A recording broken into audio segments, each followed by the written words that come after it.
Hey everyone, today I'm going to teach you how to superscript in Canva. Without any further ado, let's get started. First, open your Canva design and locate the text box that contains the character you want to raise. Simply click on that text box to select it.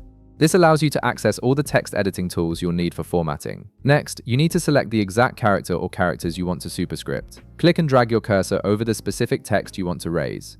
This is important because Canva applies superscript formatting only to the selected portion, not the entire text box. So if you're adding an exponent, a trademark symbol, or any other elevated character, make sure you've highlighted just that part. Now, look at the text toolbar that appears above your selected text. You'll see an option called Advanced Text Format. Go ahead and click on it. This opens up a range of detailed formatting options that aren't available in the basic toolbar, giving you more control over how your text appears. Once you've clicked Advanced Text Format, you'll see several formatting options appear. Look for the button labeled More Settings and click on it.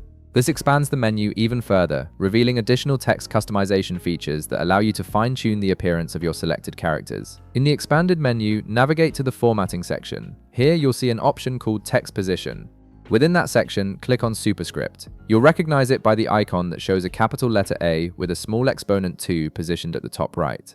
Clicking this will instantly raise your selected character above the baseline of the rest of your text, creating that classic superscript effect. And that's it. You've successfully applied superscript formatting to your text in Canva. Your character is now raised and ready to go, whether you're adding footnotes, mathematical expressions, or trademark symbols. If this video helped you out, be sure to leave a like, subscribe, and I'll see you in the next one.